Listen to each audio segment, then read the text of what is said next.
আসলে কারো প্রশংসা করা বা প্রশংসা মানে শুধু মুখের কথা নয়, এটি মানুষের প্রতি সম্মান, ভালোবাসা আর ইতিবাচক মনোভাব প্রকাশ করার খুব সুন্দর একটি মাধ্যম বা উপায়। কিন্তু দুঃখের বিষয় হলো আমাদের আজকাল এই সমাজে মানুষ যেন মানুষের প্রশংসা করতে খুব লজ্জা পায়। আবার অনেকেই মনে করেন যে কারো প্রশংসা করলে মনে হয় আমার কিছু কমে যাবে বা আমার দাম কমে যাবে, কিন্তু বাস্তবতা একেবারেই উল্টো।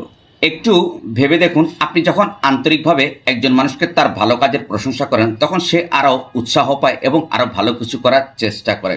আসলে প্রশংসা করতে লজ্জা পাওয়ার কিছু নেই, বরং এটা ভদ্রতা, সুস্থ মন মানসিকতা ও মানবিকতার পরিচয়। বাস্তব সত্য কথা হলো, আপনি কাউকে ছোট করলে আপনি কখনো বড় হবেন না, বরং আপনি কাউকে বড় করতে পারলেই আপনার মহত্ব প্রমাণ করতে পারবেন। তাই আসুন আমরা অন্যের ভালোকে স্বীকার করি। আর মনে রাখবেন, কারো প্রশংসা করতে কোনো টাকা পয়সা লাগে না বা খরচ হয় না।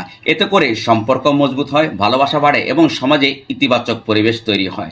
সর্বশেষ কথা হচ্ছে যে যারা অন্যের প্রশংসা করতে লজ্জা পান তাদের উদ্দেশ্যে বলি, আপনার এক টুকরো আন্তরিক প্রশংসা অন্য কারো জীবনে আলো ছড়াতে পারে, তাকে নতুন করে পথ চলার শক্তি দিতে পারে, আর তার বিনিময়ে আপনি মানুষের চোখে বড় হবেন। Thanks for watching.